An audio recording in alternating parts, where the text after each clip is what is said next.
Alhamdulillahirabbil alamin. Alhamdulillahilladzi an'ama alaina bi ni'matil iman wal islam wa ni'mati dakwah wa ukhuwah islamiyah wa nuridu bina fi zilarir ruhul jihad hatta iskariman aw syahidan.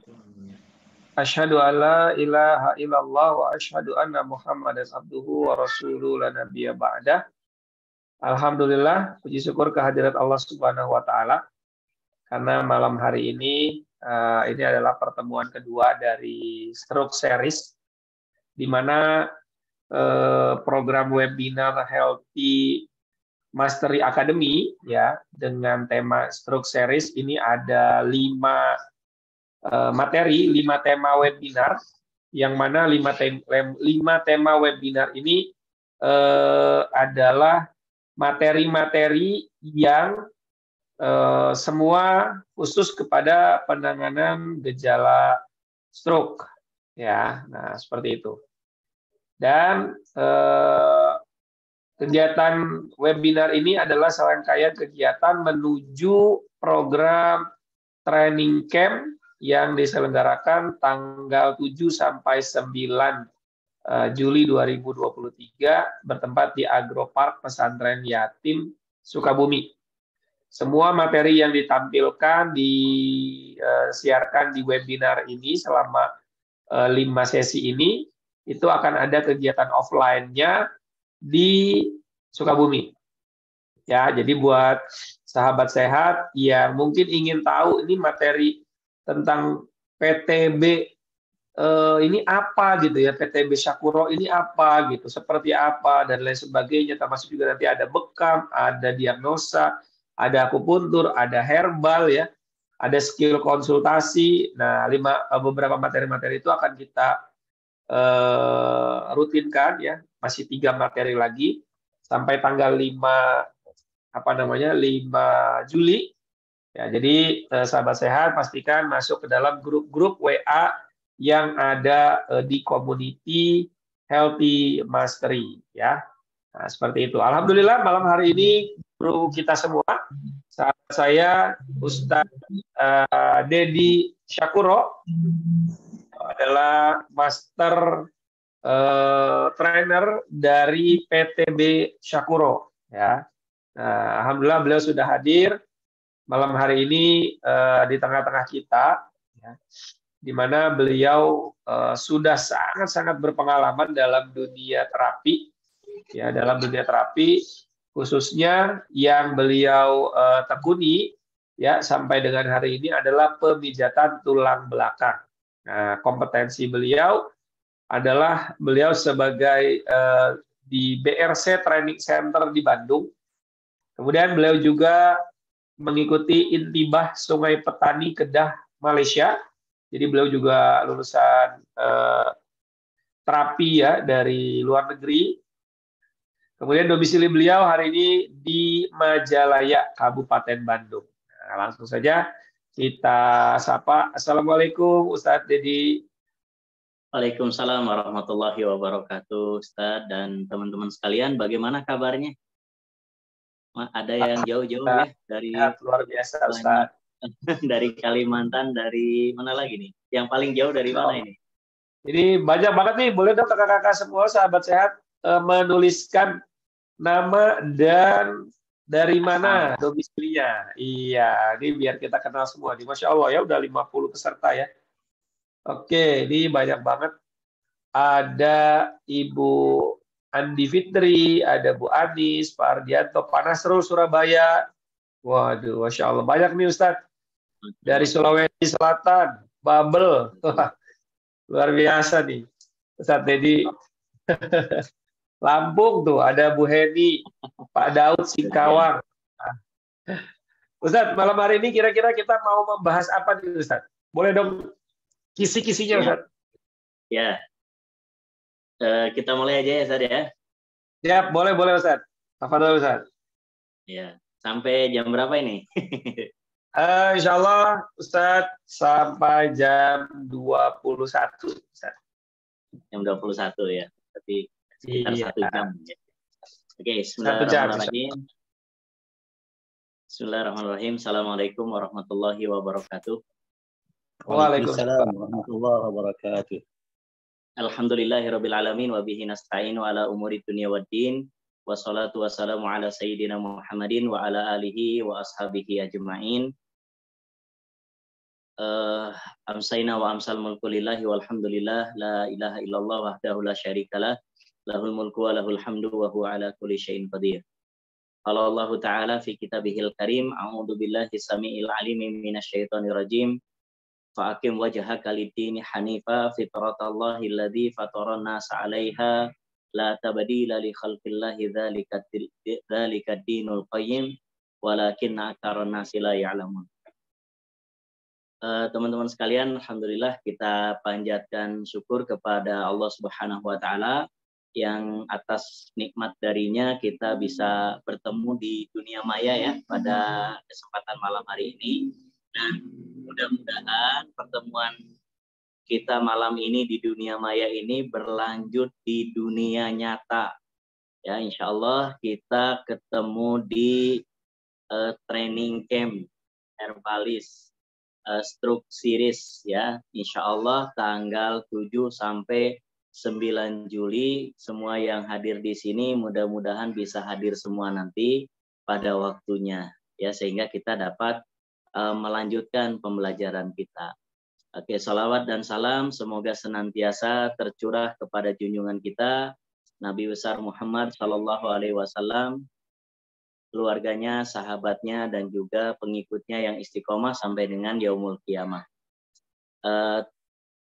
Saya ucapkan terima kasih ya kepada guru saya nih, Ustadz Andi Hasbi, yang sudah memberikan kesempatan bagi saya untuk berbagi ya, saling melengkapi mungkin kalau dalam Al-Quran itu tawasau ya, saling melengkapi, saling menasehati ya. Malam hari ini saya dapat giliran untuk menasehati, insya Allah mungkin lain waktu saya yang dinasehati gitu ya, karena manusia itu salah satu panggilannya adalah al-insan. Al-insan itu maknanya adalah atau berasal dari kata nasya yansa yang artinya itu pelupa.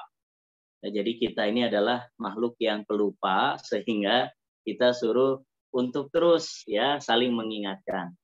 Oke, kemudian selanjutnya saya ingin memulai dari satu ayat dalam Al-Quran, yaitu surat Ar-Rum ayat 30. Ya, di situ dikatakan a'udzubillahi samiil alim minasyaitonir rajim.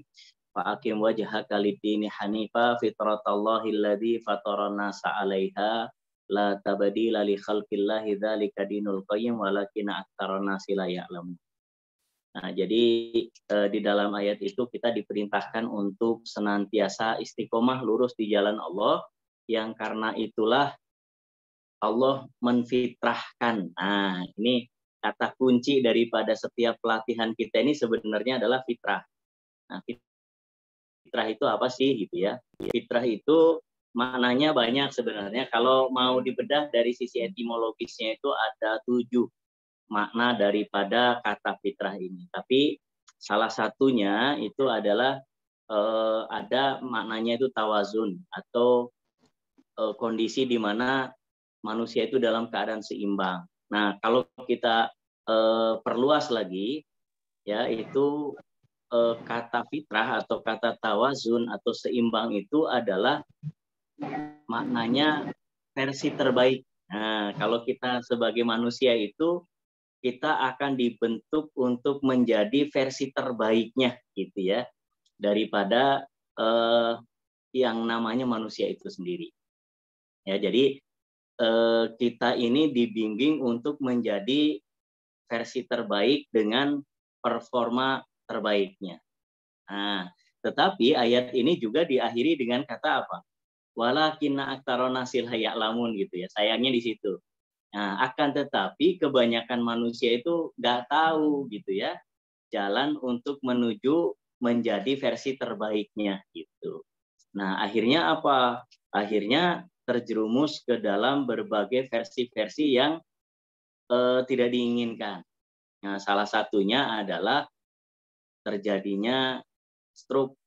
Nah, stroke itu juga salah satu versi ya, tapi versi yang tidak diinginkan dari seseorang gitu ya.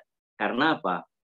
Karena tanpa disadari mereka itu melakukan hal-hal yang bisa menyebabkan stroke itu sendiri.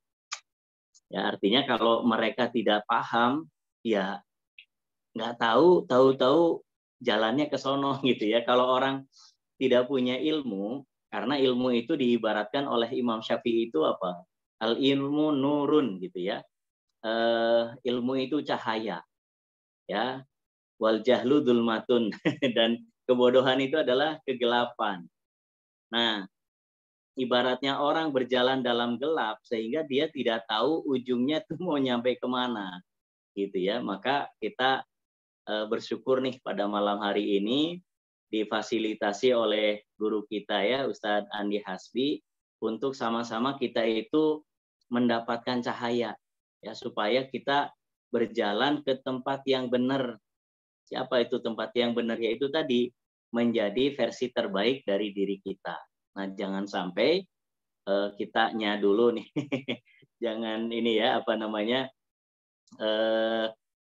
jangan sampai terapisnya terkena penyebab dari stroke itu, karena kita adalah orang yang diharapkan bisa membantu orang lain. Ya, ibaratnya korek gas itu ya, kalau basah itu dia nggak bisa nyala. Ya, tapi apa? Dia kalau dibantu oleh korek yang lain, ya dia bisa nyala gitu ya. Artinya bisa saja seseorang itu terkena stroke dan dia tidak bisa muncul ke versi terbaiknya. Tapi gitu ya, dengan bantuan orang yang berilmu, maka dia bisa dibantu untuk keluar dari kondisi itu. Ya, makanya kitanya harus tahu ilmunya dulu. Nah, ilmunya ada dua. Yang pertama adalah ilmu untuk menjaga diri kita, ya, menjaga diri kita supaya kita nggak kena stroke dulu, gitu ya. Kemudian yang kedua adalah ilmu untuk membantu orang lain, ya, untuk membantu orang yang sudah terlanjur jatuh ke dalam stroke, gitu ya. Bahkan kita sering menangani ini kalau zaman sekarang ini faktanya Bapak Ibu sekalian agak mengerikan ya. Kenapa disebut mengerikan? Karena berbeda dengan kalau kita flashback ke 15 tahun yang lalu ya. Mungkin stroke itu menyerang orang-orang di usia di atas 50. Ya, di atas 50 itu baru pada stroke gitu. Tapi fakta sekarang itu lebih mengerikan. Kenapa? Karena usianya itu sangat produktif. Ya, saya pribadi usia termuda yang pernah saya tangani sendiri itu di usia 27 tahun ya. 27 tahun itu kondisinya sudah bisa disebut kronis ya, karena sudah lumpuh sebelah dan tidak bisa bergerak, dan banyak aktivitas yang dia itu bergantung pada orang lain ya, misalkan urusan ke kamar mandi, kemudian masalah makan, bahkan hanya sekedar bangun dari tempat tidur pun dia bergantung pada bantuan orang lain. Nah, itu pengalaman pribadi saya nanganin kasus stroke itu yang paling mudah adalah usia 27. Nah, tapi nih Ustaz Andi, faktanya lebih mengerikan lagi ketika kita ngumpul di Dinas Kesehatan Kabupaten Bandung ya, ketika dikumpulin sama herbalis-herbalis yang lain ya, ternyata mereka pengalamannya ada yang di bawah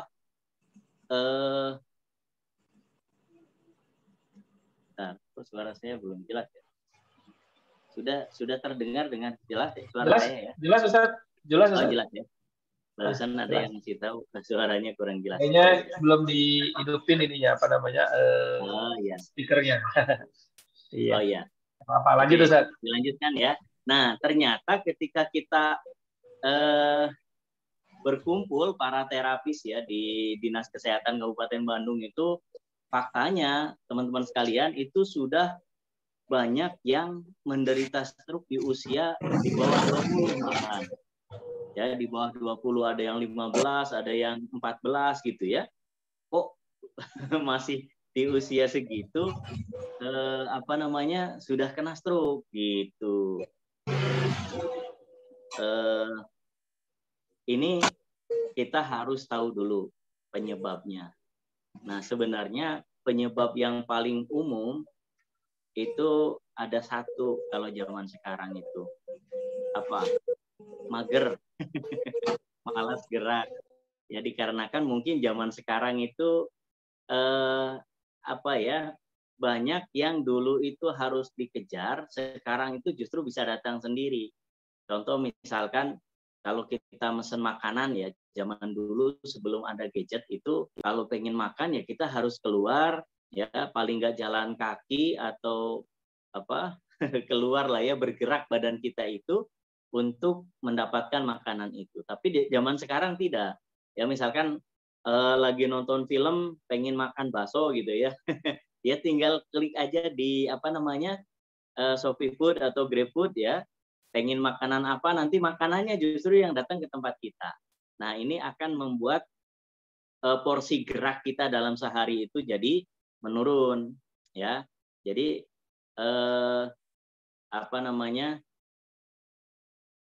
pola gerak atau sedikitnya gerak itu akan membuat darah kita ini kurang optimal ya, aliran darahnya kurang optimal karena darah itu alirannya yang ngikutin gerakan kita ya. Kalau kita jalan dengan kita lari itu alirannya beda ya, maka cara memicu darah untuk mengalir adalah menggerakkan badan.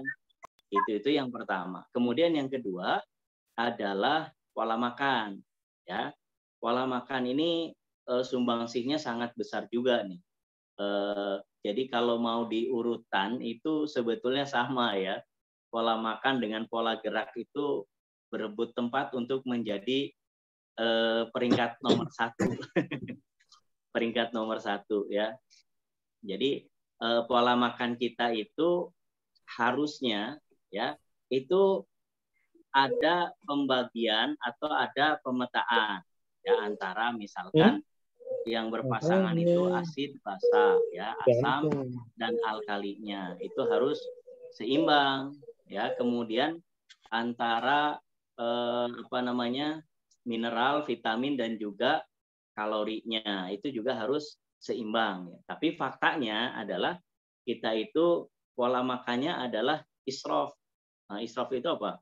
Kelebihan di satu sisi dan kekurangan di sisi yang lain ya, sehingga memicu namanya kalau istilah kedokteran itu hiperkoagulasi. Hiperkoagulasi. Kalau dipisahkan itu koagulan ya. Koagulan itu artinya darah yang menggumpal. Ya itu aja sudah berbahaya, tapi ini ada tambahannya lagi, itu namanya hiperkoagulasi. Jadi pengentalan darah yang sangat kronis ya, sehingga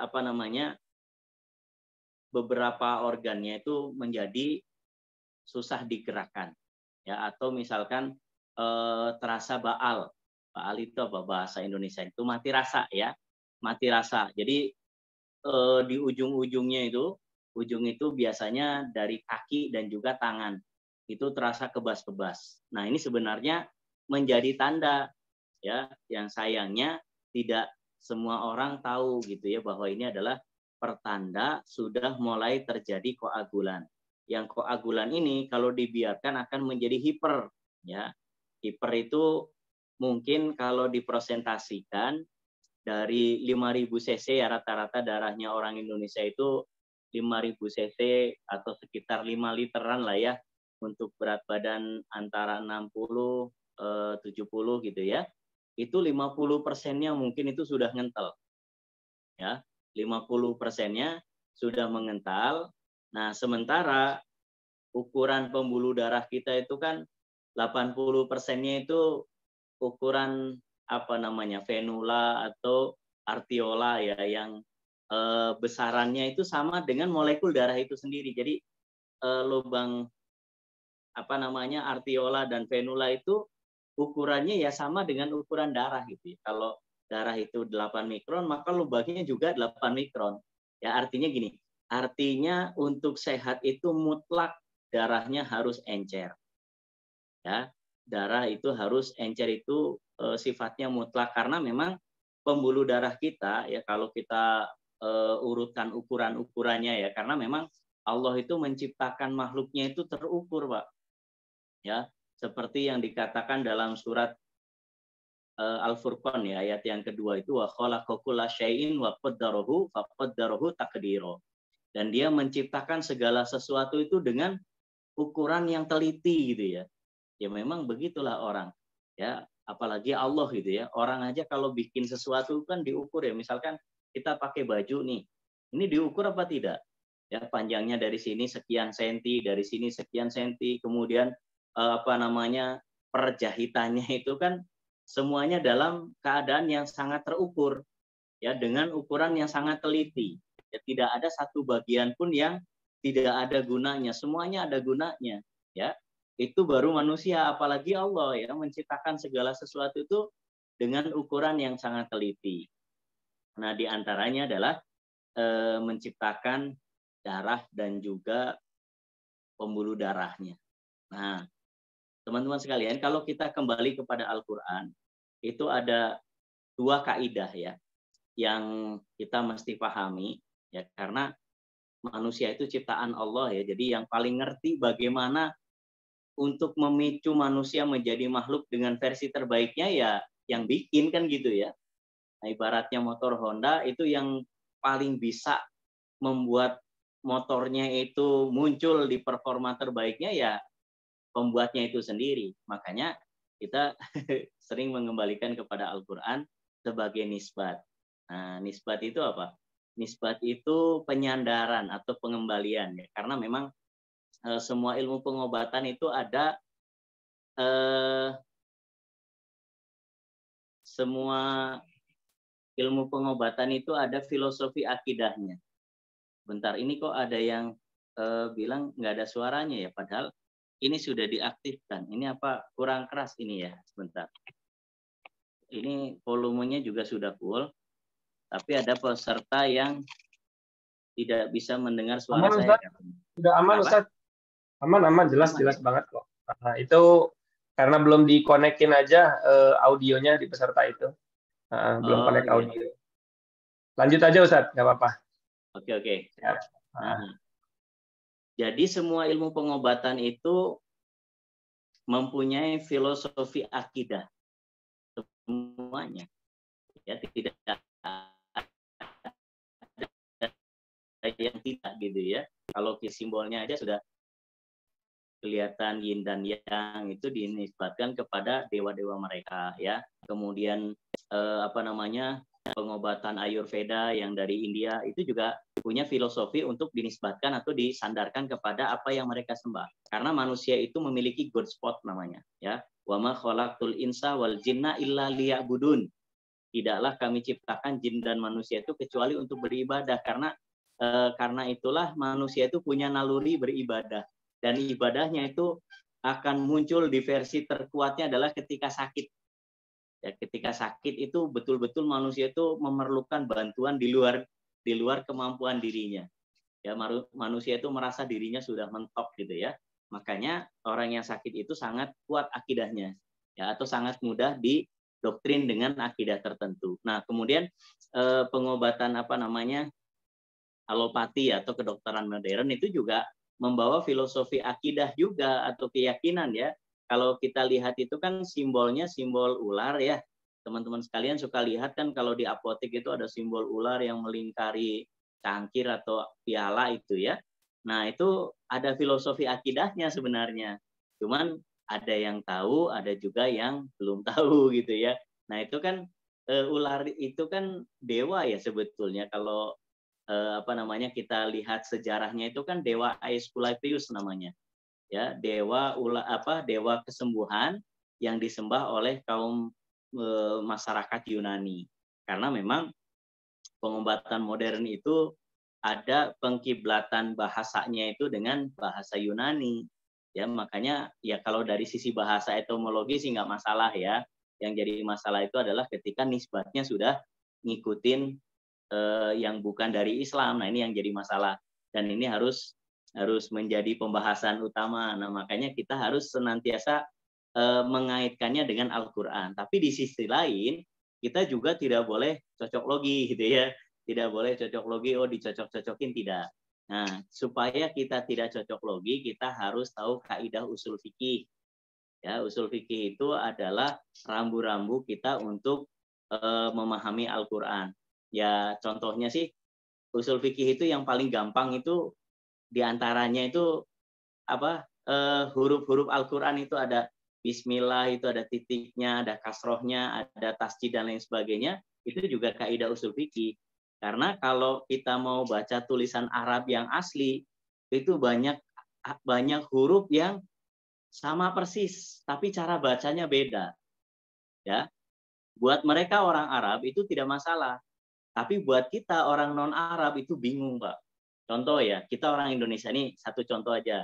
Pengalaman pribadi saya dulu, saya pernah belajar bahasa Inggris ya. Jadi guru saya tuh orang bule, Pak. Guru saya tuh ada orang Amerika,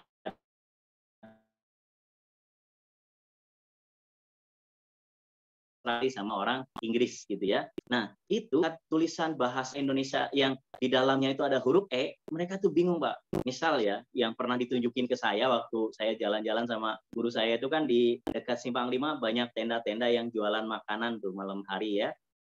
Itu ada yang jualan pecel lele. Ya, pecel lele. Nah, orang barat itu bingung. Kenapa tulisan E yang pertama itu bunyinya E gitu ya, dibaca pecel. Sementara yang kedua itu dibaca E gitu ya, pecel lele gitu. Itu bagaimana cara membedakannya? Nah, itu orang non Indonesia kebingungan. Nah, tapi bagi kita orang Indonesia itu tidak masalah. Ya, karena itu adalah sudah menjadi tradisi kita. Nah, demikian juga dengan bahasa Arab ya. Bahasa Arab itu banyak huruf-huruf yang sama. Nah, makanya kita ngikutin kaidah usul fikih yang ada kasroh, fathah dan lain sebagainya. Apalagi panjang pendeknya. Nah, itu adalah kaidah. Nah, tanpa kaidah itu kita nggak akan bisa. Nah, lagi sampai kita ke istidlal ya, mengambil kesimpulan dari satu hadis itu atau satu ayat. Nah, makanya kita supaya nggak cocok logi itu belajar usul fikih dulu. Nah, diantaranya adalah penyebutan nama-nama. Ya, ada penyebutan umum, ada penyebutan khusus, dan ada penyebutan berulang. Ya, ada misalkan Qul innama ana basyarum mithlukum. Sungguh kami telah sesungguhnya kami adalah manusia yang sama seperti kalian. Nah, ini redaksinya pakai kata basyar. Nah, karena basyar itu secara etimologis maknanya adalah makna biologis. Jadi basyar itu ya ini yang kelihatan wujudnya itu namanya basyar. Ya, yang dia butuh makan, yang butuh minum itu namanya basyar. Nah, sementara ada juga disebut insi ya, wa ma khalaqtul jinna wal insa. Nah, insi itu maknanya adalah yang suka ngikutin. Kalau di Facebook itu namanya follower. Nah, kita itu follower, tapi kita juga di-follow sama orang ya, karena memang watak dasarnya adalah follower manusia itu, maka disebut sebagai al-insi. Nah, ini harus tahu kaidah dulu. Kenapa kok artinya sama sih manusia-manusia? Kenapa mesti dibeda-bedain? Karena memang itu memiliki makna yang berbeda. Nah, jadi ada yang disebut umum, ada yang disebut khusus. Nah, kemudian yang khusus itu diantaranya yang disebut itu adalah darah. Ya, diantaranya adalah darah. Darah itu kan bagian tidak terpisah dari manusia juga, tapi kenapa disebut khusus gitu ya? Nah, maknanya kalau dari ilmu usul fikih disebutkan zikrul khosi ba'dal am ya dulu ala masiyati syai'i maksus. Penyebutan yang khusus setelah yang umum itu menunjukkan yang khusus ini punya kelebihan atau punya keistimewaan dibandingkan yang lain. Nah, apa istimewanya? Gitu ya. Kalau mau tahu istimewanya sesuatu yang disebut khusus, itu dihilangkan, Pak. Misalkan disebut darah. Kan manusia itu sudah masuk darahnya, sudah termasuk di dalamnya ketika disebut kata manusia. Tapi kenapa darah disebut khusus? Karena dia istimewa. Lah, taunya istimewa gimana? Gimana caranya? Gini, manusia semua darahnya diambil. hidup apa mati gitu aja udah. Ya artinya darah ini istimewa karena darah itu adalah kehidupannya. Ya buktinya ketika manusia dikeluarin darahnya sampai habis dia nggak bisa hidup. Makanya darah ini punya keistimewaan daripada yang lain. Makanya dia disebut khusus. Nah, kemudian yang kedua itu diulang gitu ya. Kalau kita membaca Al-Qur'an itu ada pengulangan-pengulangan. Bahkan kata darah itu sendiri diulang sebanyak 15 kali. Ya, 15 kali. Imam Az-Zarkashi beliau mengatakan makna pengulangan itu adalah supaya kita tidak sampai mengabaikan kata itu. Ya, atau nama itu. Nama yang diulang itu tidak boleh diabaikan sama sekali. Ya, itu kenapa mesti diulang-ulang. Dan pengulangannya nggak main-main, Pak, lebih dari 10 kali, ya. Disebut sampai 15 kali. Nah, yang kedua, setelah tadi kalau hilang ya sudah orang itu selesai hidupnya. Ya, yang kedua adalah ketika rusak. Ya, rusaknya darah itu rusaknya semua. Ya, rusaknya darah adalah rusaknya semua organ. Ya, apa yang bisa hidup kalau darahnya sudah rusak. Nah, kembali lagi kepada ukuran tadi. Nah, dikarenakan darah itu ada ukurannya, pembuluh darah juga ada ukurannya, maka kita harus paham dulu ukuran ini, ya. Termasuk pembuluh darah besar di sini ya, Bapak-bapak Ibu sekalian. Ini namanya pembuluh darah jugularis atau jugular vessel, ya. Itu termasuk pembuluh darah besar yang mengalirkan atau mensuplai darah ke kepala. Ya, tapi di kepala itu sendiri ukurannya adalah ukuran kapiler atau ukuran terkecil. Ya, bayangin pembuluh darah kita ini kalau kita merujuk ke bukunya Steve Parker ya, yang judulnya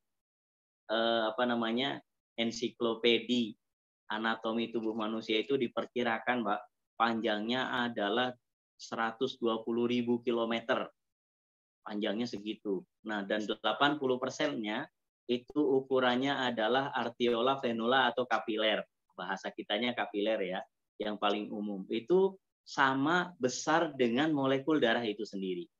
Jadi darah dengan pembuluh darahnya itu adalah sama besar.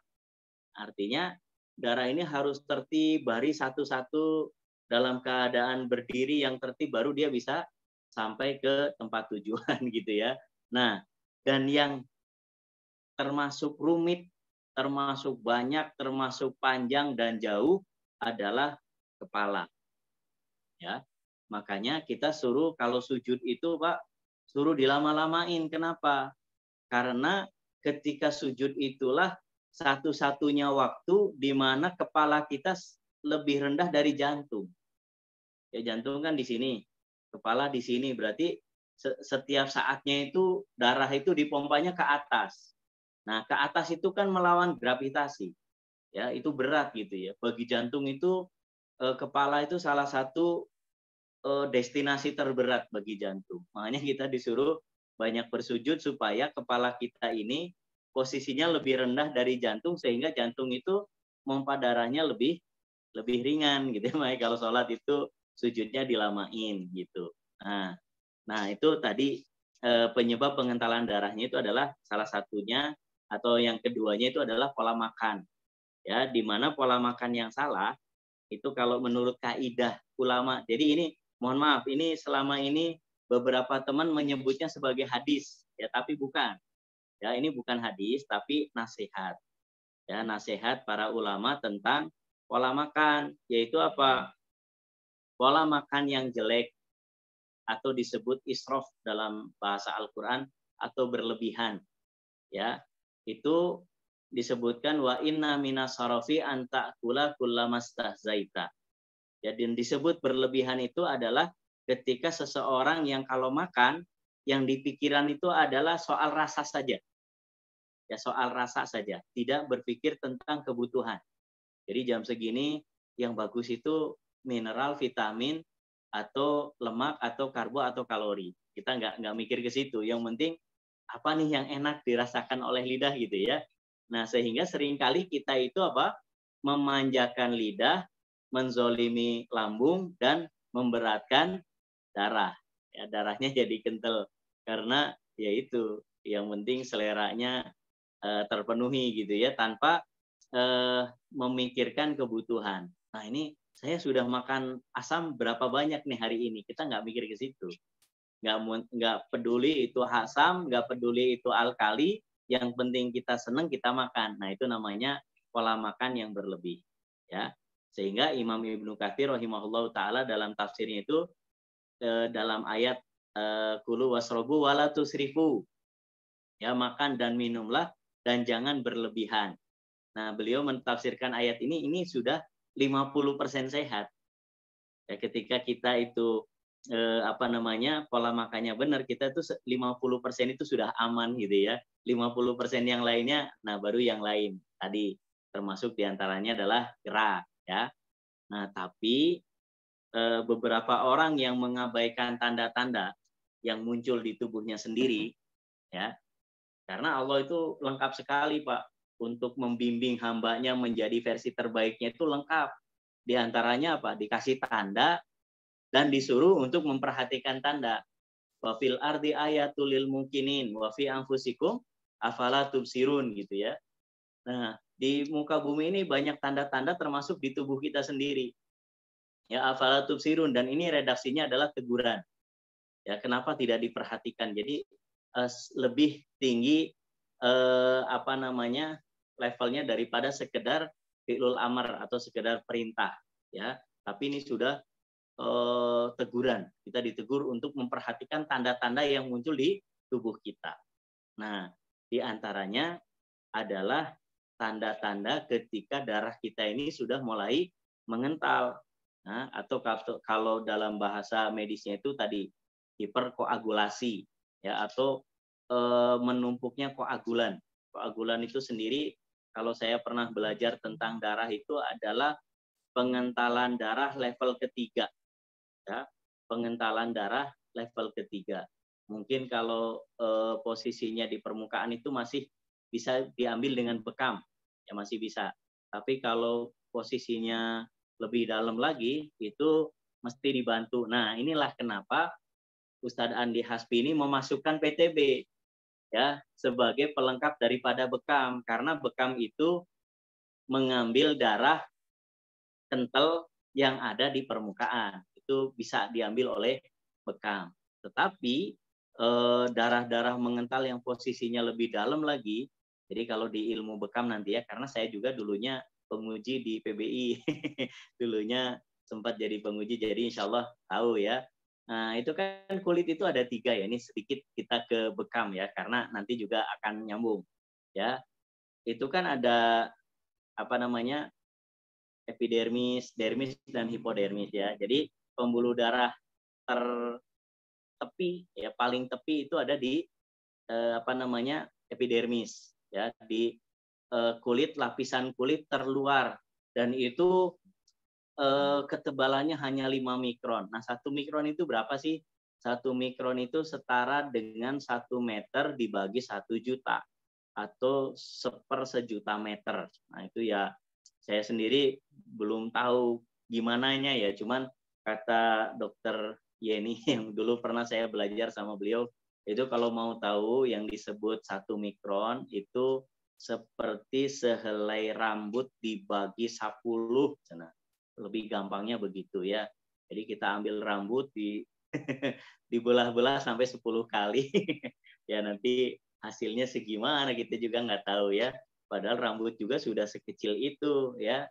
Jarak sekian aja udah nggak jelas kelihatannya. Ini suruh dibagi 10 lagi ya, lebih kecil lagi. Kita nggak tahu ukurannya segimana ya.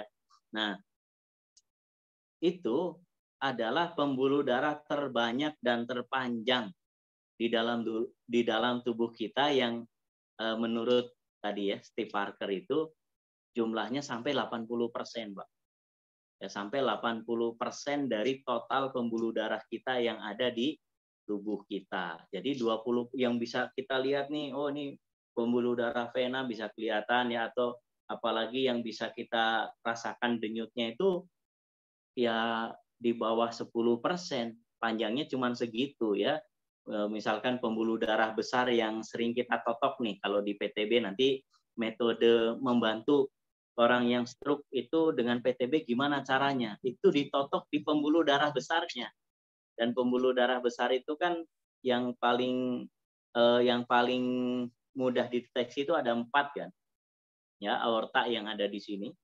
Jadi jantung di sebelah kiri sini, ya ukurannya sekepalan tangan kita itu ada jalur melintang ke arah dalam atau ke tengah ya. Kemudian melintang secara vertikal ya di tengah badan kita, persis di tengah-tengah itu adalah pembuluh darah aorta yang paling besar. Nah, kemudian bercabang 3 yang besar itu. Cabang ke bawah itu disebut iliak dan letaknya di selangkangan. Ya, di selangkangan persis di sampingnya kelamin lah ya. Di samping kelamin itu ada pembuluh darah besar iliaka yang mengalirkan darah ke kaki. Nah, walaupun nanti stroke itu adalah kalau definisinya ya hiperkoagulasi yang menyebabkan pecah pembuluh darah di otak atau di kepala bagian dalam yang tertutup oleh batok kepala, kan nggak bisa dijangkau juga itu, tempatnya terhalang oleh batok kepala. Tapi kita tetap melakukan penotokan di iliak yang arahnya ke kaki. Kenapa? Karena kaki ini, Pak, justru menjadi sumber kemacetan terbesar di tubuh kita. Ya, justru menjadi sumber kemacetan di tubuh kita. Kenapa? Karena hampir setiap hari, ya bisa jadi setiap hari, bahkan dari 24 jam waktu kita hidup, itu pembuluh darah iliak itu ditutup terus sama kita. Ya, contohnya kalau kita duduk bersila atau duduk kayak gini kan kita lagi dengerin Zoom ini sambil duduk ya. Nah, itu sadar nggak sadar kan selangkangannya tuh ditekuk ke dalam gitu ya, menghadap ke dalam. Apalagi kalau ngantuk waktu duduk sila, kemudian jatuhkan badan ke depan, sudah itu penutupannya lebih parah lagi. Nah, sehingga aliran darah ke kaki ini terhambat. Lah, taunya terhambat gimana? Coba aja rasain. Kalau duduknya sekian menit itu kan jadi baal, jadi kesemutan, itu kan artinya darah nggak nyampe ke sono, hilang rasa gitu ya. Nah, yang kedua itu naik motor. Naik motor itu juga sangat menutup pembuluh darah iliaka. Nah, sehingga apa? Koagulan yang pertama itu banyak terjadi di ujung kaki. Ya, atau pengentalan darah itu di ujung kaki. Makanya teman-teman sekalian, kalau yang sudah belajar PTB itu sering mungkin ya, ketika di gerakan PTB sesi 1, kakinya dipegang, ditarik ke belakang, ditekan ke bawah, itu pasiennya bilang, Ustaz atau Mbak atau Mas gitu ya, terapis kita, itu suka ditanya, kok tangannya hangat gitu ya, lagi sakit ya. Nah, justru kita yang disangka lagi sakit. Saya bilangin, Pak, ini bukan tangan saya yang panas, saya lagi sakit, tapi ini kaki Bapak yang sangat dingin sekali. Ya, karena apa? Karena darah nggak ngalir di situ. Yang kedua, cara ngeceknya gampang. Kita tekan aja telapak kakinya. Tekan, ya pertama didorong ke belakang ini ya, kemudian ditekan telapak kakinya. Nah, kemudian kan warnanya berubah jadi putih tuh. Nah, kemudian setelah kita lepasin, itu putih terus. Balik jadi merahnya lama. Ini pertanda bahwa sumber pasokan utama darah itu sudah tertutup dengan sangat parah sekali, yaitu di iliaka. Makanya nanti di penanganan stroke itu iliaka salah satu yang banyak ditotok. Ya, nah, totok itu sendiri apa sih maknanya? Maknanya gini, Pak. Jadi itu pembuluh darah besar yang denyutannya terasa di permukaan kulit.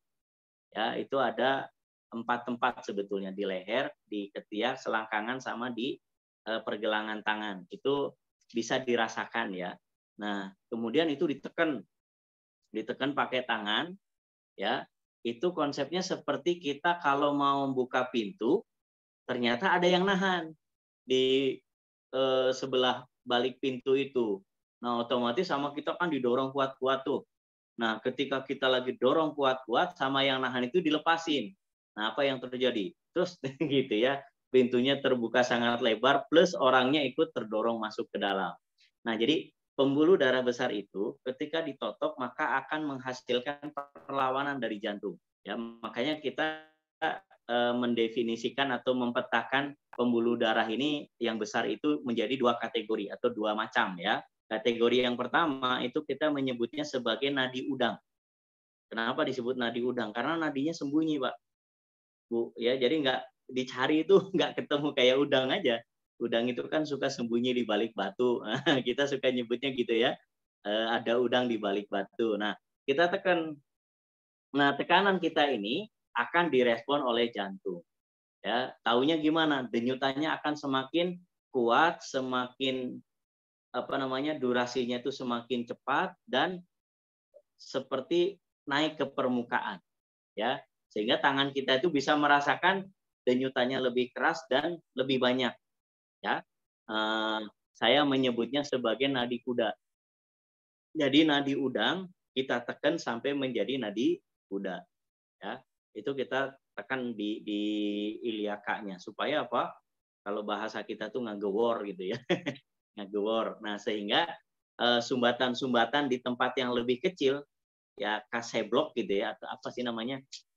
Seperti disentor gitu ya. Kalau kita pakai penyemprot air, itu tanah-tanah kalau disemprot bisa ikut terbuang gitu. Nah, kemudian yang kedua itu adalah dengan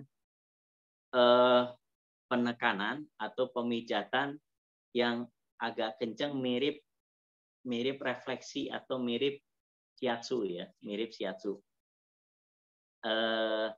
Tekanannya dengan jempol, cuman bedanya dengan shiatsu itu atau dengan refleksi ini beda. PTB, shiatsu dan refleksi ini beda. Bedanya apa? Dalam hal menekan, yang pertama sumber tenaganya. Kalau di refleksi atau shiatsu itu sumber tenaganya ya memang dari jempol. Ya, mereka melatih jempol supaya tekanannya kuat gitu ya. Nah, tapi kalau PTB tidak, sumber tekanannya itu dari berat badan. Ya, yang pertama itu. Kemudian yang kedua, bedanya kalau di refleksi itu ditekan sampai rasa sakitnya muncul gitu ya. Kadang kalau ditekan itu pasiennya sampai teriak-teriak gitu ya. Kalau kita enggak boleh. Ya, rasa sakit itu kayak sambal, ada level-levelnya. Ya, kalau kita beli seblak atau beli mitul itu kan pedesnya level berapa? Ya, ada level-levelnya. Nah, sakit juga sama, Pak. Ada level-levelnya. Ya, makanya ekspresi orang sakit itu beda-beda. Ada yang cuma sekedar meringis, ada yang gitu berteriak, ada juga yang teriaknya kencang, ada juga yang sampai meremas apapun yang ada di dekatnya sampai tenaganya keluar semua. Nah, itu kan menunjukkan level rasa sakit yang memang bertingkat-tingkat. Nah, kalau di PTB sendiri itu sampai level berapa? Ya, levelnya di bawah 10. Ya, jadi kita nekan tapi tidak boleh rasa sakitnya itu sampai menghasil ya, cukup ditekan, dia nyengir-nyengir sedikit berarti dia masih bisa menahan. Nah, itu diperlukan ya, karena apa? Karena rasa sakit itu akan didefinisikan sebagai serangan. Ya, jadi pijat itu kata Dokter Tunjung ya, salah satu guru kita di Solo, itu beliau mengatakan bahwa pijat itu adalah olahraga pasif. Ya, pijat adalah olahraga pasif di mana otot, tulang, sendi, ligamen, kemudian sinovial dan yang lain sebagainya, ketika dipijat itu akan direspon sebagai serangan. Ya, pijatan kita itu akan direspon sebagai serangan, termasuk juga akupunktur dan bekam. Nah, sehingga apa? Sehingga tubuh ini akan mensiagakan diri, ya, akan bangkit melakukan perlawanan. Nah, gitu ya. Ketika mereka sudah bangkit melawan, serangannya dihentikan, Pak. Gitu ya. Kita mancing ya supaya mereka aktif. Nah, gitu. Akhirnya yang dilawan itu adalah penyakitnya sendiri, bukan pijatannya ya. Jadi ini memancing supaya tubuhnya bangkit melakukan perlawanan. Tetapi ketika bangkit itu sudah dapat, ya kitanya mundur. Nah, akhirnya apa? Tentara yang sudah keluar itu akan nyari musuh. Musuhnya itu apa? Musuhnya ya penyakitnya sendiri. Jadi sebetulnya itu ya, seperti korek yang sudah mati tadi, korek gas ya. Bayangkan ada satu korek gas yang kebasahan atau berkarat, itu kalau dicekrekin dia nggak bisa hidup. Tapi kalau dibantu korek, maka dia bisa hidup. Artinya apa? Dia sesungguhnya punya potensi untuk, tapi dia butuh stimulasi dari luar. Ya, maka keberadaan terapis itu sangat diperlukan ya untuk membantu orang yang tidak sanggup untuk membangkitkan perlawanan terhadap penyakitnya.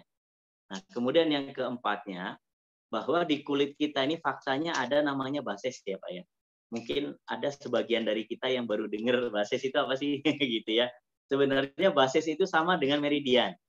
Kalau meridian kan sudah familiar dengan akupunktur. Ini titik meridian gitu ya. Nah, sebetulnya itu redaksi yang berbeda untuk definisi yang sama sebetulnya ya. Jadi meridian itu adalah jalur aktivasi kan. Jadi misalkan di sini nih, ini namanya Heku. Ya, Heku ini kalau Ustaz Andi bilang ini untuk LI ya, LI itu atau large intestine. Nah, large intestine itu kan atau usus besar itu posisinya di dalam perut, tapi diaktifasinya dari kulit sebelah sini. Sat gitu ya. Nah, kalau di PTB itu disebutnya bases. Bases itu maknanya adalah biologically active spots atau titik aktivasi biologis yang saya adopsi dari Dr. Mogamed Magomedov yang pertama kali memperkenalkan kata itu ya dari Dagestan University sono gitu. Nah, karena apa? Karena saya pengen punya branding tersendiri mungkin ya. Kalau disebut meridian kan orang ininya mindsetnya langsung ke akupunktur, tapi kalau disebut bases nanti mindsetnya adalah ke PTB gitu. Nah, jadi nanti penanganannya adalah dengan aktivasi bases. Ya, basesnya diaktifasi, dipijat dengan cara yang tidak sekuat refleksi.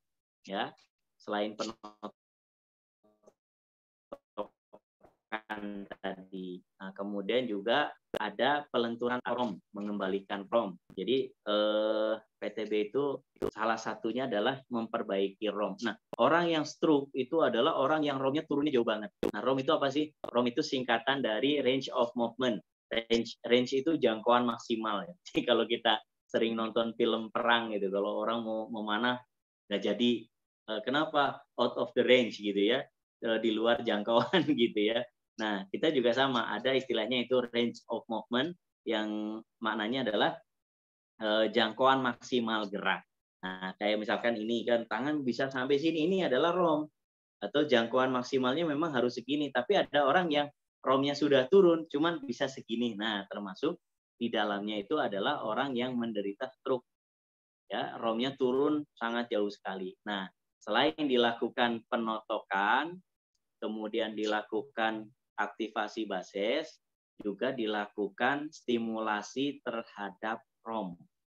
Ya, ROM itu ditandai dengan otot yang kaku. Nantilah ya. Nah, kemarin saya waktu ke Mabda ketemu Ustaz Andi, saya latih gimana Ustaz? Baru ini ya, gerak sedikit aja keringetnya sudah grobiosan. Iya, jadi ya sebenarnya sih saya lihat juga terapis ROM-nya sudah pada turun gitu.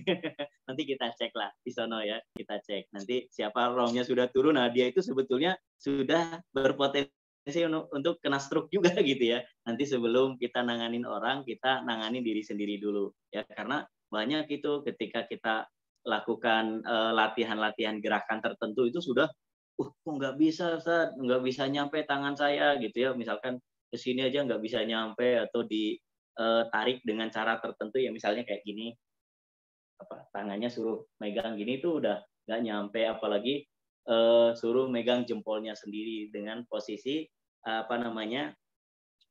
sikunya bertemu, itu susah, banyak yang susah. Nah, itu namanya ROM-nya sudah turun. Dan ada ya gerakan-gerakan nanti yang insya Allah kita ajarkan.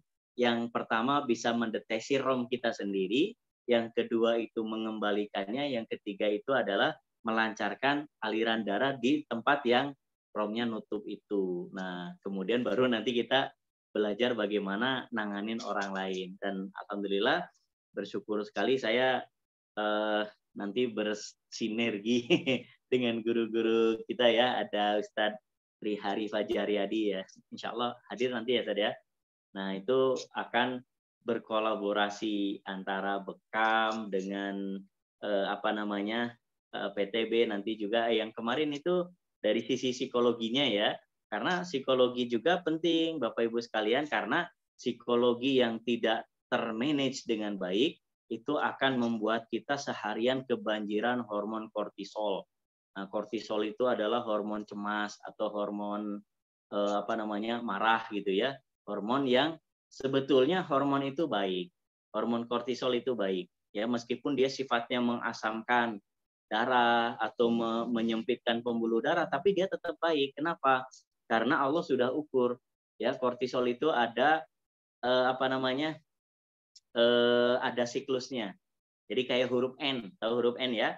Huruf N itu ada titik tertingginya dan ada titik terendahnya. Nah, itu adalah siklus daripada hormon kortisol yang secara alami itu akan muncul untuk memenuhi kebutuhan kita. Nah, yang jadi masalah adalah hormon kortisol itu adalah hormon yang diperlukan dalam jumlah kecil dan dalam waktu yang singkat. Istilahnya kalau dalam dunia otomotif itu Pak, seperti manasin motor gitu. Manasin motor itu perlu, tapi tidak boleh lama-lama. Paling 3 menit, 5 menit itu sudah cukup. Nah, kortisol juga sama, harus muncul.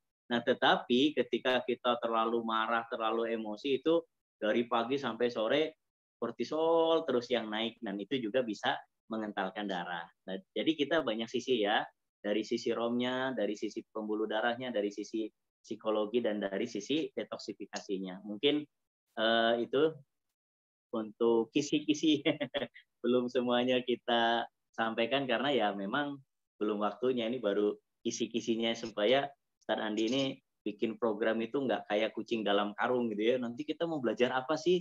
Mau suruh apa sih? Enggak. Ya jadi dilihatkan dulu kucingnya gitu ya. Jadi sudah tahu oh nih kucingnya kayak gini. Nah, supaya teman-teman sekalian paham, oh saya akan diajarin ini, saya akan di ini. Jadi targetnya itu jelas, marhalahnya sudah jelas, siapa orangnya juga sudah jelas sampai kapasitasnya. Oke, mungkin itu yang bisa saya sampaikan. Mudah-mudahan bermanfaat. Mohon maaf apabila ada kesalahan. Mungkin selanjutnya ada sesi tanya jawab dan seterusnya. Sementara waktu saya kembalikan kepada moderator. Assalamualaikum warahmatullahi wabarakatuh. Waalaikumsalam warahmatullahi wabarakatuh. Masya Allah, ini kita kayak belajar semi-semi kedokteran ini, Ustaz Dedi. Masya Allah ya, luar biasa beliau nih. Seorang praktisi kesehatan tradisional tapi memahami betul tentang anatomi tubuh ya, sahabat sehat. Ini luar biasa banget. Wah, ini kita langsung buka pertanyaan, Ustadz, baik yang nanti mau bicara langsung kepada Ustadz ataupun yang ingin bertanya di kolom chat box, dipersilahkan. Namun saya minta kepada kakak-kakak sebelum kita meninggalkan ruangan ini, kita mau berfoto bersama nih. Nah, foto bersama, jadi aktifkan dulu.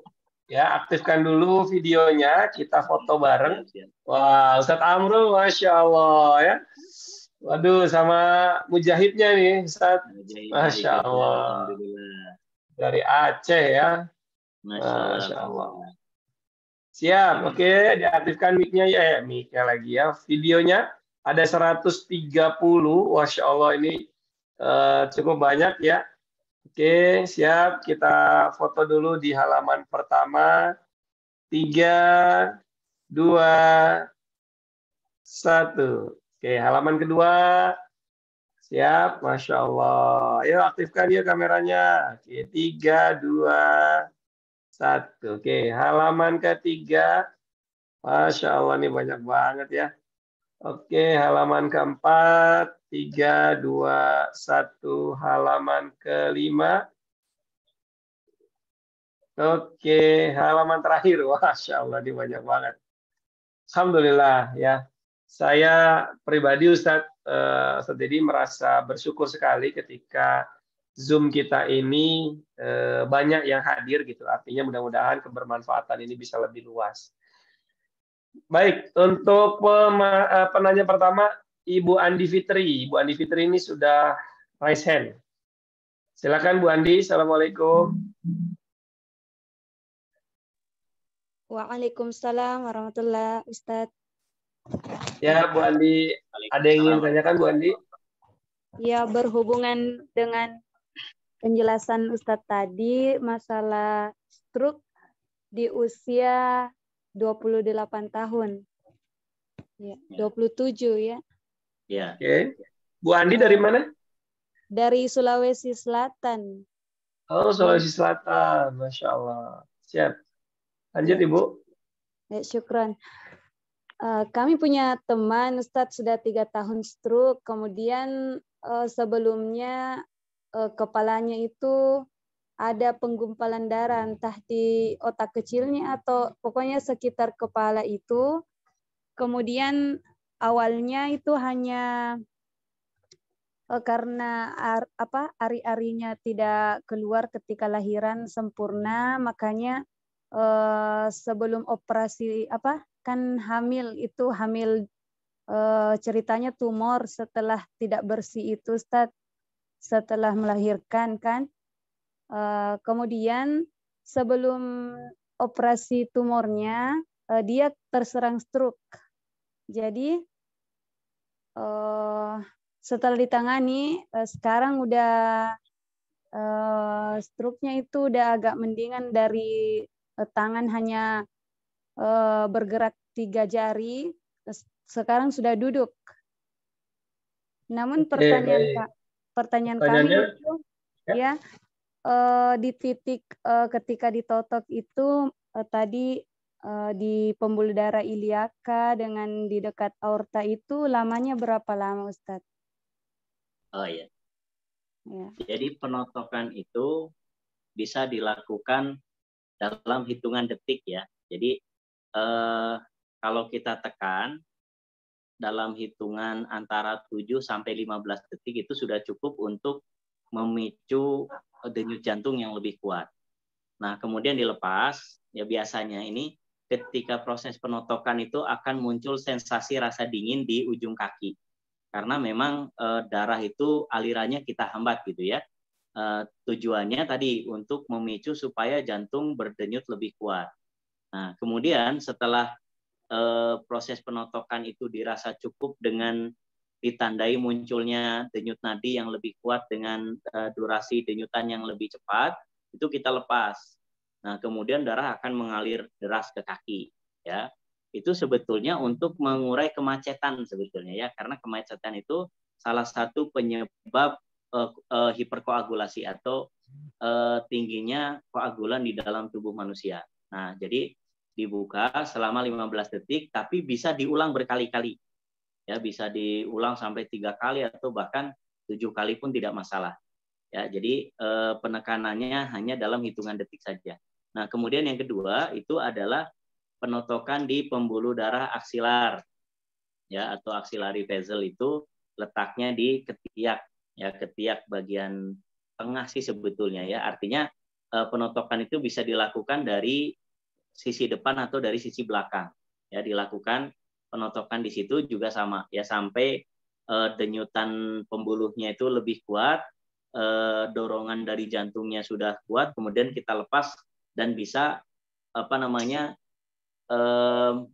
menghancurkan sumbatan sampai ke ujung. Nah, itu cara mengeceknya gampang. Jadi kalau kita tahu kulit kita ini kalau ditekan itu kan dia menjadi putih ya.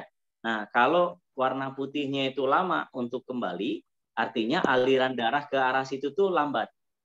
Ya, atau bahkan kurang gitu ya. Lambat dengan kurang itu beda. Kalau lambat itu masih cukup tapi waktunya itu yang tidak sesuai dengan kebutuhannya, tapi kalau kurang itu memang jumlahnya, ya, volume darahnya yang kurang. Jadi ketika ditekan itu sampai ketika ditekan itu kembali merahnya menjadi cepat, dan ini bisa dilakukan setiap hari, ya, boleh dilakukan setiap hari dan cukup mudah gitu ya. Oke, mungkin untuk penotokan cukup mudah, tapi nanti untuk stimulasi basis dan juga pemulihan ROM yang ini harus offline harus perlihatkan gitu ya. Kalau nggak diperlihatkan Nanti susah nggak bisa itu ya. Oke, mungkin begitu ya cara penortokannya. Baik Ustadz, tadi memang kalau cara training pijat ya memang mau tidak mau kita harus offline ya, talaki gitu ya, ketemu langsung dengan guru, merasakan tekanannya, seberapa besar tekanannya begitu kan, kemudian tekniknya, iramanya, ritmenya dan lain sebagainya. Dan yang sangat saya suka dari PTB ini, teman-teman, PTB ini satu teknik terapi yang dimana pembelajarannya adalah juga menyehatkan terapis, sehingga ergonomisnya itu difikirkan, sehingga alur gerakan kita itu diatur gitu ya. Dan itu sampai hari ini saya melihat belum ada ya terapi jenis-jenis terapi pijat yang membahas hal itu secara detail gitu. Karena akhirnya kita banyak melihat beberapa terapis-terapis yang dia pasiennya banyak, dia banyak menangani terapi-terapi, tapi kemudian dia sakit gitu. Sakit dengan anggota gerak yang dia lakukan sebagai modalitas terapinya. Nah ini karena ergonomisnya tidak difikirkan, artinya kalau bahasa K3 keselamatan dan kesehatan kerja gitu kan. Nah ini tidak terfikirkan nih. Nah di PTB ini semua dibahas gitu. Jadi memang akan lebih jelas ketika teman-teman ikut offline. Nah, ikut offline ini di acara training camp yang kedua, yaitu di tanggal 7 sampai 9 Juli 2023 di Agropark Pesantren Yatim Sukabumi.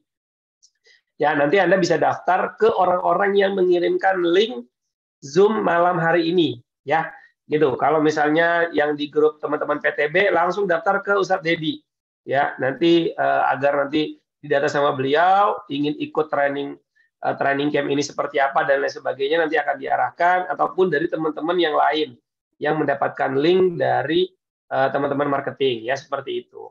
Agar jelas ya Ustadz ya, karena tadi kan notok di bagian tengah ketiak itu seperti apa gitu kan, yang di daerah selangkangan dan lain sebagainya itu perlu teknik gitu kan. Nah jadi yuk hadir ya.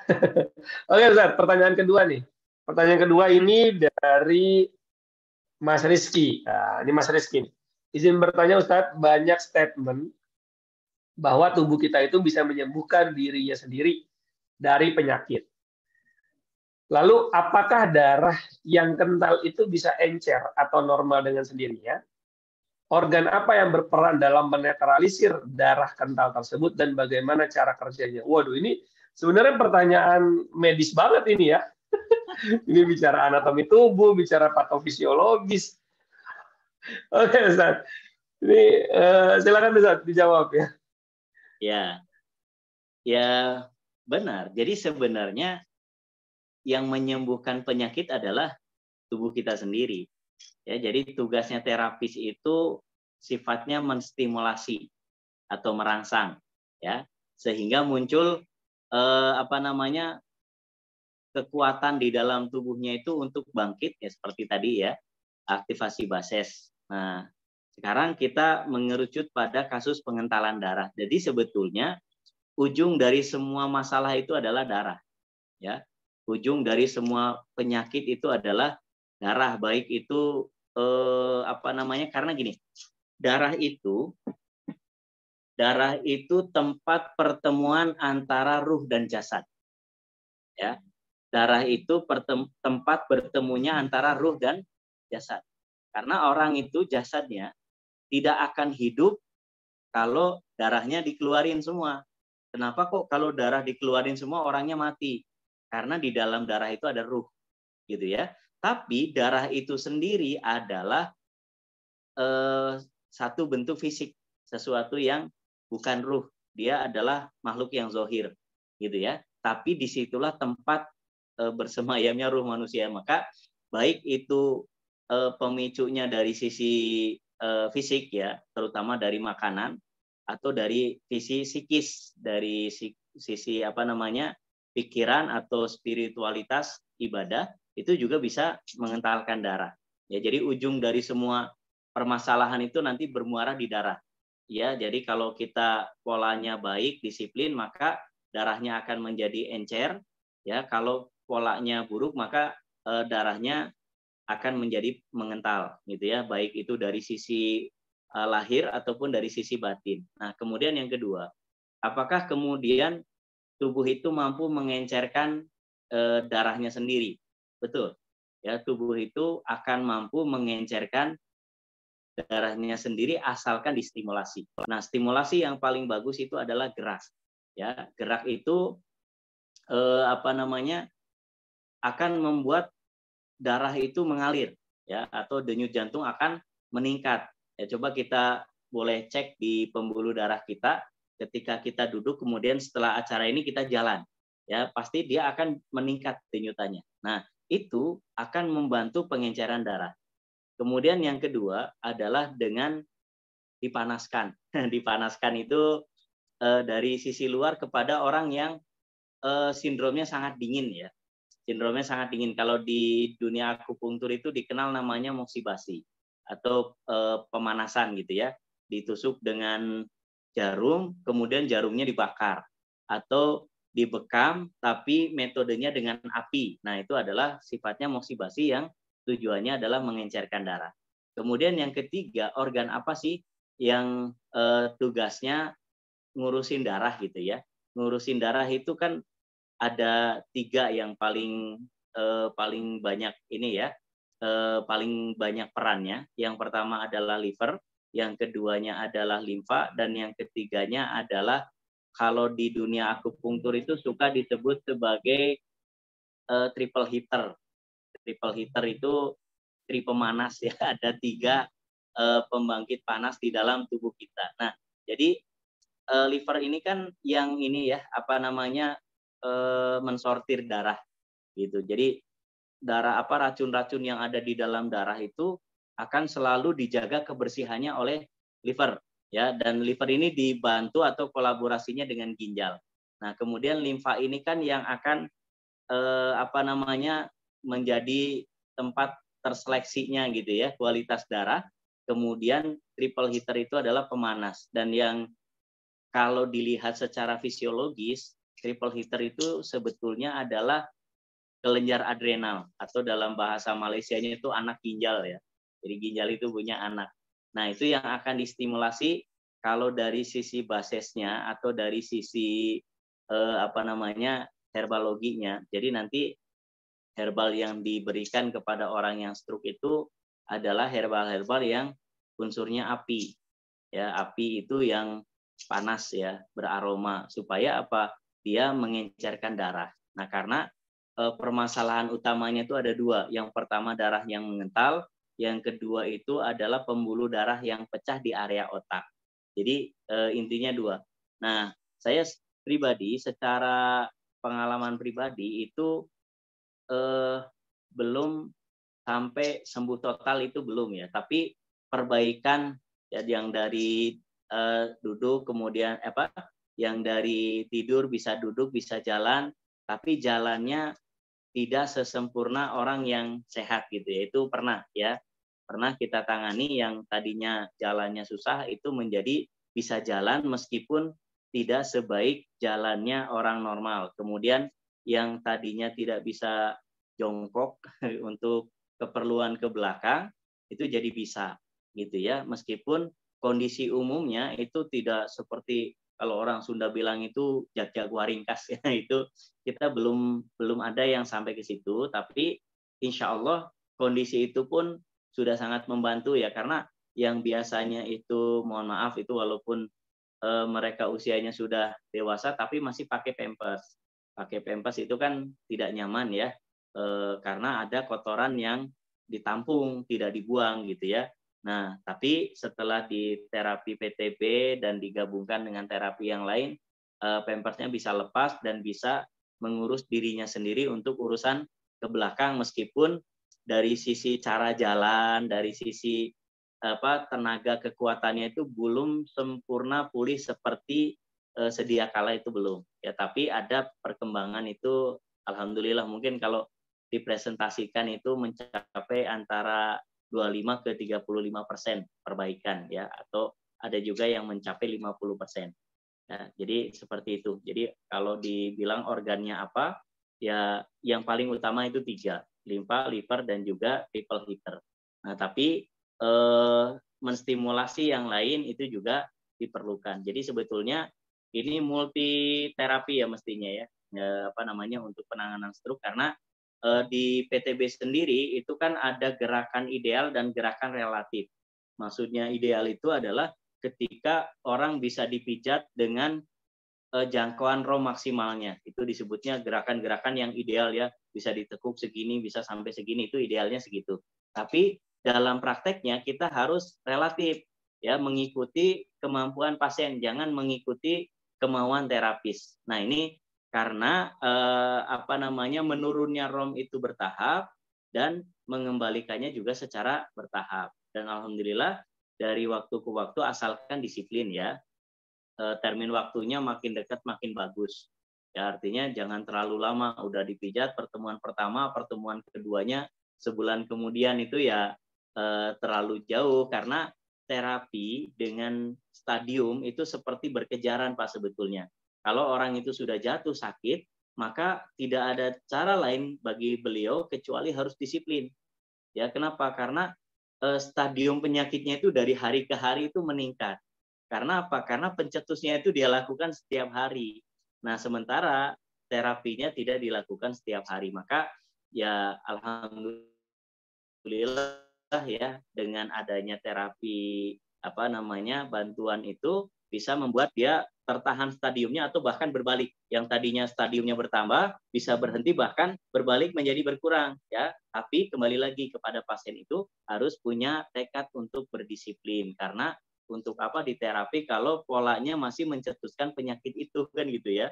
Ya nanti harus disinergikan ya pemahamannya dengan terapi-terapi yang lain, karena doktrin yang selama ini ada, ketika sakit kemudian diobatin maka si pasien ini bergantung kepada obat, itu salah ya, tapi harus bergantung kepada pola ya, harus ada komitmen untuk merubah pola ya. Kalau tidak dirubah polanya ya sudah. Siap, Masya Allah. Ini keren banget nih, Ustadz. Sebenarnya banyak banget ya teman-teman yang bertanya gitu, tapi pastinya memang tidak akan selesai malam hari ini dan tidak bisa terjelaskan secara clear gitu kan, terkait titik dan lain sebagainya gitu, karena memang pijat itu adalah sebuah teknik terapi yang mesti dipelajari secara offline gitu. Walaupun secara teoritisnya bisa dilakukan oleh online gitu ya pembelajarannya, tapi teknik mijatnya ini harus ketemu. Maka saya ngingetin lagi nih, ngajak sahabat sehat untuk hadir di acara ini nih ya, training camp yang kedua ya ini. Nah, jadi ini materinya ada diagnosa timbul nabawi ya. Kemudian ada bekam sehat, ada pijat PTB ya, PTB untuk stroke, ada akupuntur untuk stroke, ada herbalogi juga ya, herbalogi TCM untuk stroke. Kemudian ada parenting keluarga penderita stroke, ini juga penting nih sebagai seorang terapis yang tadi disampaikan Ustaz Dedi, bahwa ketika kita nangani pasien itu ya bukan cuma pasiennya yang kita tangani gitu, tapi keluarganya juga kita berikan saran, nasihat dan lain sebagainya. Maka ilmu parentingnya kita mesti punya. Kemudian nanti ada skill konsultasi, bagaimana menjadi seorang konselor yang kadang dia tidak perlu diterapi saat itu dan sudah ada perbaikan dengan teknik-teknik konsultasi, teknik konselor. Nah, nanti untuk pertanyaan-pertanyaan lanjutan bisa ditanyakan di grup ya, teman-teman. Sahabat sehat bisa bertanya langsung di grup Healthy Mastery Academy ya. Ini langsung saya kirim di chat box. Silakan nanti diklik masuk ke dalam grup. Ustadz Dedi juga sudah masuk ya Ustadz ya. Nah, nanti kalau teman-teman mau nanya terkait PTB ini, silakan ditanyakan. Nanti Ustadz Dedi mungkin bisa menjawab entah dengan voice note, entah nanti dengan video dan lain sebagainya. Ya, nah teman-teman, saya mau ngasih info nih 8 menit lagi ya sebelum kita kita tutup acara ini ya, bahwa ada yang namanya event training camp ya. Ini saya mau sampaikan ke teman-teman agar Mungkin teman-teman punya referensi untuk liburan akhir semester ini ya, bareng sama anak-anak bisa belajar terapi, orang tuanya bisa belajar terapi, anak-anaknya bisa rilah. Nah, ya ini eventnya sudah tampil di layar, Ustaz? Sudah. Oke, ya. Nah, ini layar ini eventnya adalah namanya training camp yang kedua, tempatnya di Agropark Pesantren Yatim Sukabumi tanggal 7 sampai 9 Juli 2023. Nah, apa sih yang akan teman-teman dapatkan ketika teman-teman ikut pelatihan ini ya?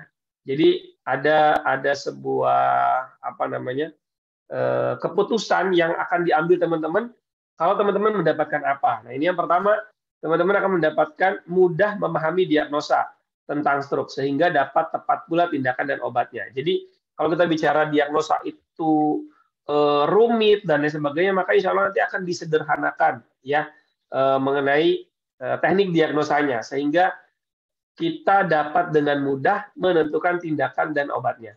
Karena 3 asas kesembuhan, tepat diagnosa, tepat tindakan, dan tepat obat, insya Allah ini menghantarkan pasien-pasien atau klien-klien kita kepada kesembuhan yang paripurna. Kemudian yang kedua, banyak yang nanya, kayak saya bisa langsung praktek nggak habis ikut pelatihan? Bisa. Teman-teman bisa langsung praktek pengobatan stroke, tapi karena ini pelatihannya 3 hari dan bukan saya mau habis, Pak Andi. Oh iya, punya siapa? Mungkin punya saya nih tinggal 1% lagi, barangkali nanti saya dengan sendirinya itu HP-nya habis baterai. Siap Ustaz, tidak apa-apa. Terima kasih banyak Ustaz Dedi. Nanti kita akan diskusi lanjutan di grup ya. Di grup WA, mudah-mudahan ilmunya bermanfaat. Terima kasih Ustaz. Izin saya lanjutkan lagi ya Ustaz ya. Ya, enggak. Baik, siap. Jadi teman-teman nanti bisa langsung praktek, tapi prakteknya ini hanya untuk keluarga dulu ya, keluarga terdekat gitu ya, saudara-saudara bisa langsung dipraktekkan. Bukan langsung buka plang begitu ya, kecuali teman-teman memang sudah punya izin praktek ya, STPT ataupun memang sudah berpraktek sebagai terapis. Tapi buat orang awam yang baru pertama kali belajar terapi stroke, maka langsung bisa praktek gitu ya. Kemudian yang selanjutnya adalah bisa dan membuat meracik atau meresepkan obat herbal untuk stroke sesuai diagnosa awal. Karena nanti akan ada ilmu tentang herbal yang sederhana, yang simpel, yang bisa langsung dipraktekin. Ya, enak nggak? Jadi nggak perlu lagi, kalau kita udah tahu diagnosanya, kita udah tahu cara nerapinya, obatnya juga kita ketahui, Masya Allah, tabarakallah ya. Jadi mudah-mudahan training camp ini menjadi salah satu solusi teman-teman untuk yang selama ini masih nyari pengobatan stroke kemana-mana gitu ya, bawa orang tua ke sana sini, maka insya Allah ini akan jadi jalan wasilah kesembuhan. Kemudian ketika kita udah ketemu silaturahim akan nambah relasi rekan sejawat nih dari berbagai daerah. Alhamdulillah dari luar Pulau Jawa hadir ya, dari Pulau Jawa, dari Jawa Timur, Jawa Tengah, Jawa Barat itu hadir, di Pulau Sumatera juga hadir. Pulau Sulawesi, Pulau Kalimantan juga beberapa hadir, Masya Allah. Kemudian akan menambah ilmu terapi lainnya. Kok bisa? Biasanya para teman-teman terapis nih yang hadir, yang datang, hari ini sudah puluhan yang daftar dan sudah transfer, ya sudah lebih dari 40 orang yang transfer dan sudah daftar, yang membuktikan komitmennya untuk hadir, itu rata-rata terapis. Maka Bapak Ibu yang mungkin awam, saya bisa nggak ikut training ini? Bisa, karena ini memang diajarkan dari level yang sangat sederhana dan praktikal. Jadi bisa langsung dipraktekkan, gitu ya. Bahkan ada yang dari beberapa rumah sakit juga ikut hadir nih, teman-teman yang berpraktek di rumah sakit, gitu. Biasanya kalau teman-teman terapis kumpul, saling berbagi ilmu terapi, gitu ya. Wah kalau terapi migrain kayak gimana, wah terapi ini kayak gimana, biasanya suka begitu. Maka bisa menambah ilmu terapi lainnya.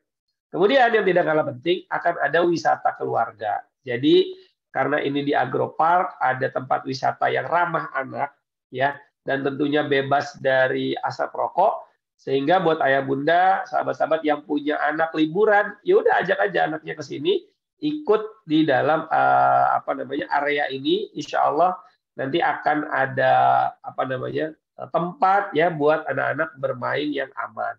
Termasuk juga ada mini zoo-nya.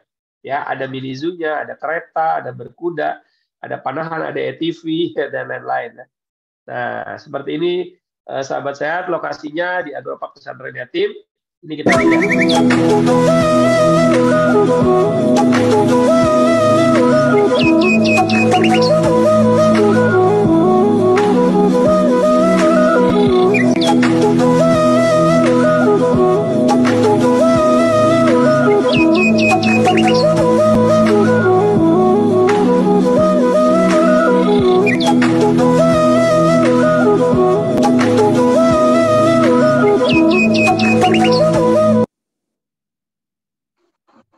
Indonesia is not just wonderful. Indonesia is a wonderland.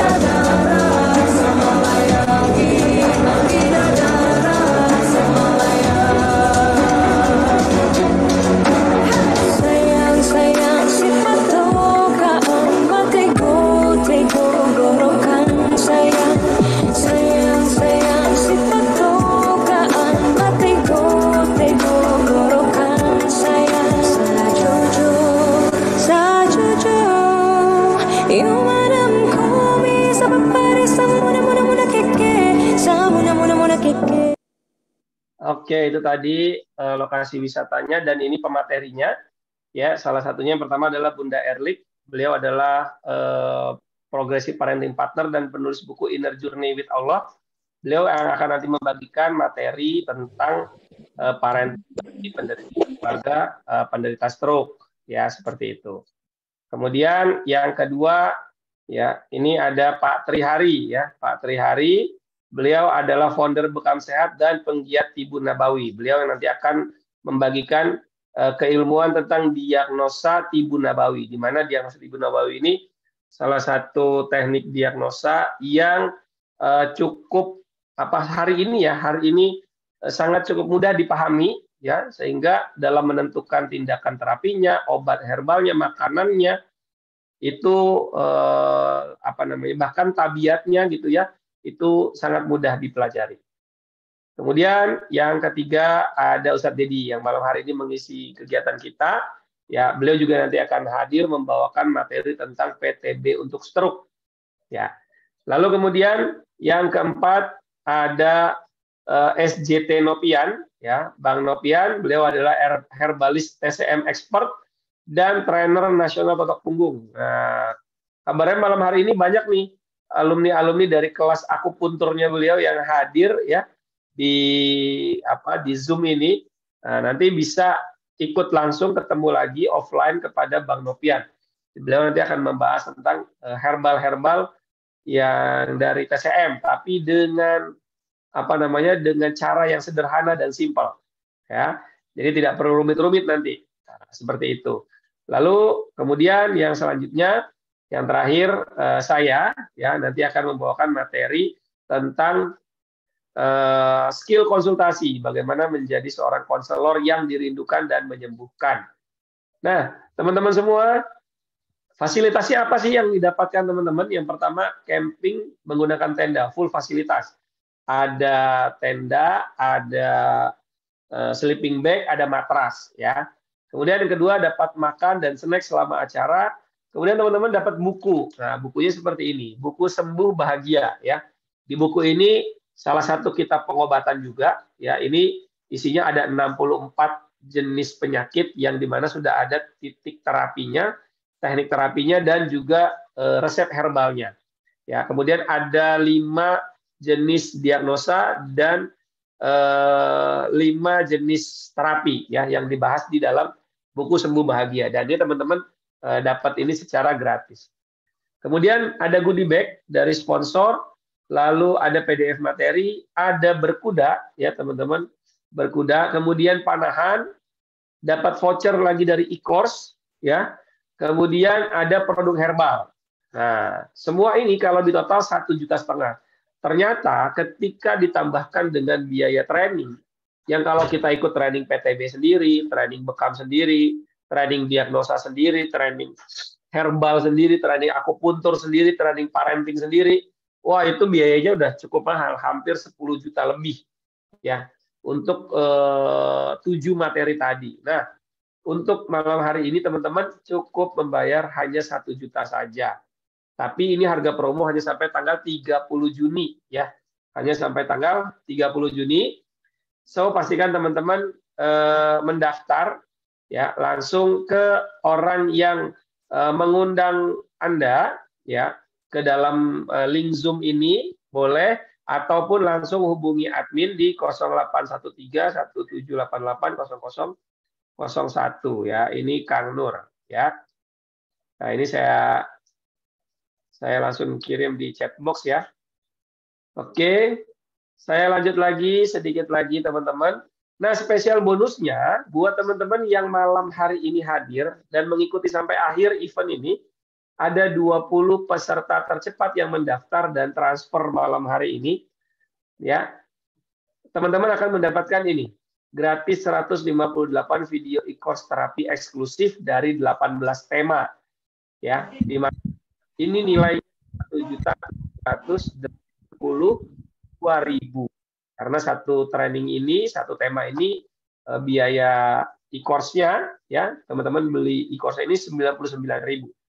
Jadi totalnya 1.782.000 secara free.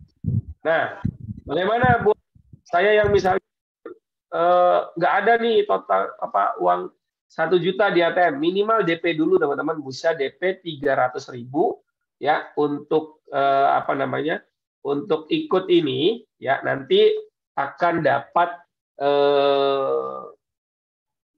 video e-course terapi eksklusif ini, tapi hanya 20 peserta saja ya. 20 peserta tercepat yang daftar malam hari ini langsung daftar, kemudian transfer 300.000, 20 orang yang pertama akan dapat video e-course ini.